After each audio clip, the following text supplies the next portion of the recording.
अस्सलाम वालेकुम, क्या हाल चाल है दोस्तों। उम्मीद है सब खैरियत से होंगे। तो अगर तो आपका पासपोर्ट फ्रेश है, कहीं पे आपने कोई ट्रैवल नहीं किया हुआ और आपका वीजा स्टेटस यूएई में एवरेज है, तो फ्रेंड्स आप भी यूरोप जा सकते हो। लेकिन अगर आप तरतीब से चलेंगे, अगर आप 2-3 कंट्रीज का पहले टूर करेंगे, देखिए कहीं ना कहीं से तो स्टार्ट लेना ही है। मैं जब बात कर रहा हूँ रशिया की, बेलारूस की, यूक्रेन की, बोस्निया की, तुर्की की, तो ये कंट्रीज भी काफी स्ट्रॉन्ग है।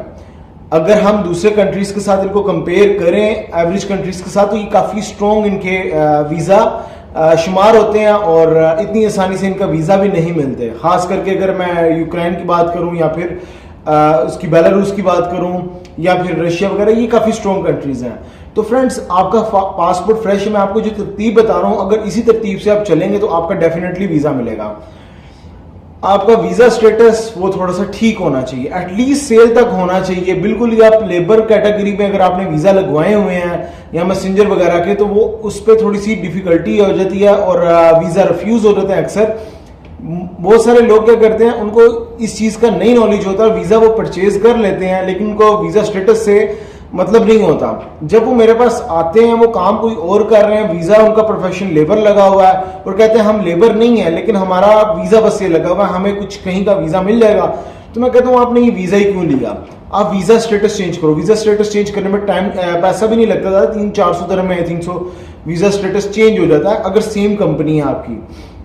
मैं एक चीज बता दूं कि थोड़ा सा वीजा स्टेटस चेंज कर लें और फ्रेश पासपोर्ट है उसके ऊपर क्या करना है, आपने इजिप्ट और जॉर्डन का वीजा लगवा लें, बेशक नहीं जाए। इसके ऊपर आपने वीजा अप्लाई करना है, या तो आप रशिया कर लो या यूक्रेन कर लो या फिर आप बेलारूस के लिए मैं आपको पहले भी बताया है कि आपको पर्सनल अपीयरेंस के साथ एम्बेसी में जाना पड़ता है। वहां पे एक छोटा सा इंटरव्यू कंडक्ट हो जाता है। समटाइम वो आपसे पूछ लेते हैं कि आपने क्यों जाना है, कौन सी प्लेस विजिट करनी है, आपके होटल का नाम क्या है और कितनी दूर है होटल आपका एयरपोर्ट से। इस तरह के वो 2-4 क्वेश्चन कर सकते हैं। आपको फ्लाइट नंबर पूछ सकते हैं, आपकी फ्लाइट किस दिन जा रही किस दिन आ रही, क्योंकि बेलारूस का जो वीजा वो थोड़ा टेक्निकल है। वो इस तरीके से इसका वीजा ऐसे नहीं जैसे अदर कंट्रीज का कि हमने कभी भी वीजा अप्लाई कर दिया।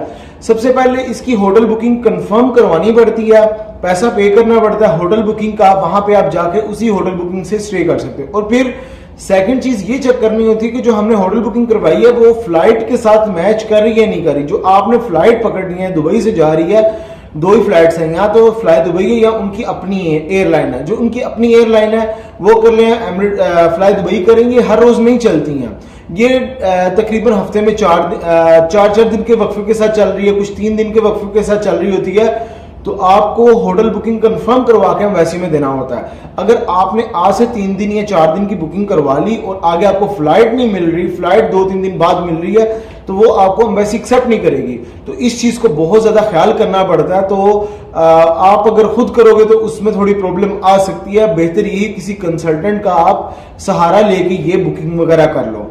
अब वीजा खुद करना वो कर लो बेशक, लेकिन ये जो टेक्निकल चीज है ये आपको अगर खुद कर सकते हो ठीक है, अदरवाइज किसी से करवा लो। अच्छा, इसमें क्या होगा कि आपने बुकिंग करनी है, उसके बाद फ्लाइट भी देखनी कि उस दिन जा रही है और वापस आ रही है कि नहीं, 4 दिन बाद, 3 दिन बाद या 7 दिन बाद, वट जो भी है। उसके बाद वो फ्लाइट बुक करवानी है, होटल बुक कंफर्म कर लिया, पैसे पे कर दिया, उसके बाद इनविटेशन आता है। वहां से इनविटेशन भी अरेंजमेंट करनी है, जो आपने डेट की हुई है उस दौरान लाजिम है आपके पास इनविटेशन। उसके बगैर आप वीजा नहीं अप्लाई कर सकते। ये भी एक यहाँ पे मसले मसाइल है, यहाँ पे फिर लोग फंस जाते हैं, इनविटेशन कैसे अरेंज करें। तो इनविटेशन अरेंज करके फिर पर्सनल अपीयरेंस के साथ सारे डॉक्यूमेंट्स रेडी करके 3 मंथ्स की बैंक स्टेटमेंट के साथ आपने एम्बेसी जाना होता है। एम्बेसी जाओगे, वहां पे वो आपसे पूछ सकते हैं कि आप अपना फ्लाइट नंबर बता दें, अपना होटल का नाम बता दें, कितने दिन स्टे करनी है, फ्लाइट आपकी कब रिटर्न आ रही है और क्यों जाना। बस ये 2-4 क्वेश्चन है, बेसिक किस्म के क्वेश्चन होते हैं। और ये इसकी अप्रूवल भी आती है। सबसे पहले इसकी बेलारूस से अप्रूवल निकलती है। आपने वीजा आज अप्लाई किया, अगर सिस्टम में डाल दिया तो 4-5 दिन बाद इनकी अप्रूवल आएगी जो बेलारूस से निकलेगी और फिर वो आपको डेट्स आएंगी, ठीक है जी अप्रूवल अब आ गई, अब आप आ जाके इंटरव्यू दे सकते हो। इंटरव्यू होगा 2-3 दिन के अंदर, आपका वीजा पेस्ट होके आ जाएगा। और ये डेटेड वीजा होता है, ये महीने के वीजा और टाइम ड्यूरेशन नहीं होता। जो आपने डेट्स बोल दी हैं वही वीजा मिलेगा आपको, उसी डेट में आपने जाना है और ट्रैवल करके आना है। अब आप सोच रहे हो यार इतना डिफिकल्ट, इतना टिपिकल इसका प्रोसेस है, तो हम क्यों बेलारूस जाएं। तो दोस्तों, बेलारूस यूरोप के अंदर है, यूरोप का पार्ट है। लैटविया इसके साथ लगता है, इसके साथ लिथुआनिया लग रहा है, इसके साथ पोलैंड लग रहा है, ये शेंजन कंट्रीज हैं, प्लस यूक्रेन वो भी यूरोप का पार्ट है, और प्लस रशिया, ये एक बड़ा स्ट्रॉन्ग कंट्रीज है। पाकिस्तानियों को तो वीजा खैर नहीं मिलता पाकिस्तान से।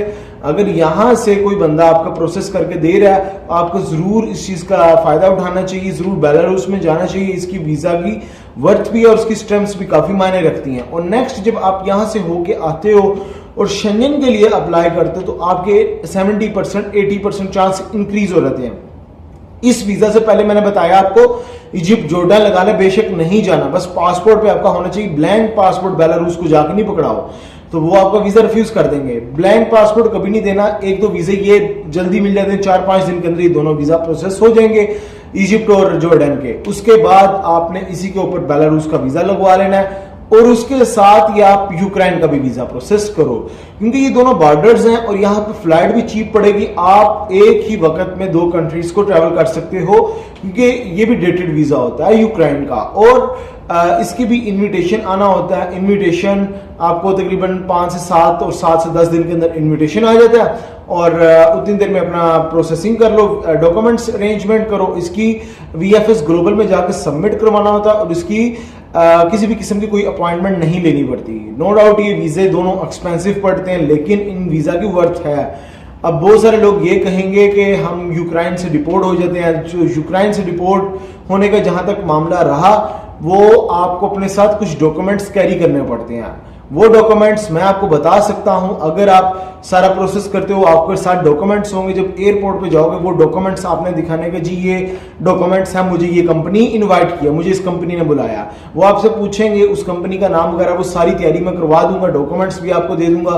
वो अपने साथ डॉक्यूमेंट्स रख के आप जाएं। और जो मैं प्रोसेस कर रहा होता हूँ, जिस डॉक्यूमेंट्स पे मैं वीजा अप्लाई करता हूँ, 90% वीजा इंक्रीज होता है, वीजा मिलने के चांस इंक्रीज हो जाते हैं 90-95%। तो उस डॉक्यूमेंट्स पे आपने यूक्रेन में जाना है। किसी भी किस्म की कोई मसले मसाइल नहीं होंगे। वो भी डेटेड वीजा होता है, 5 दिन 7 दिन, जितने दिन भी आपने बोल दिया। अब बेलारूस और यूक्रेन को अटैच करना है, सबसे पहले क्या करना है, आपने बेलारूस का वीजा लेना है। यूक्रेन का आप वीजा पहले नहीं लें, पहले बेलारूस का ले लें। बेलारूस का वीजा लगा हुआ है, उसके बाद इजिप्ट और जॉर्डन के 2 वीजे लगे हुए हैं, ये हो गए टोटल 3। अभी तक आप कहीं ट्रेवल नहीं किया, डेट्स आपने डाल दी आगे 2 महीने की। उसी ड्यूरेशन में आपने इनविटेशन मंगवा लिया और डॉक्यूमेंट्स रेडी कर लिया। फिर उसके बाद आपने एम्बेसी में अप्लाई किया, और वो डेट डालनी है जहां पे बेलारूस की खत्म हो रही है, वहां से आपने वीजा स्टार्ट करना है यूक्रेन का। 4 दिन 5 दिन इनफ है। तो आपने क्या करना है, क्योंकि तो दोनों डेटेड होंगे। अब आपकी दोनों कंट्रीज की डेट्स आपस में मैच करके मिल गई कि जैसे ही एक वीजा खत्म, दूसरा वीजा स्टार्ट। तो आपने यहां से फ्लाई करना है, बेलारूस जाना है, मिन्स्क, वहां पे एक्सप्लोर करो। उसके बाद वहां से आओ यूक्रेन में, और यूक्रेन के बाद आपने डायरेक्टली UAE, ये आप एक्सप्लोर करके आओ। नेक्स्ट शेंजन डालो तो आपके 90-95% वीजा मिलने के चांस हो जाते हैं। तो दोस्तों नेक्स्ट वीडियो में मिलेंगे नए टॉपिक पे। ख्याल रखिए अपना, टेक केयर, अल्लाह।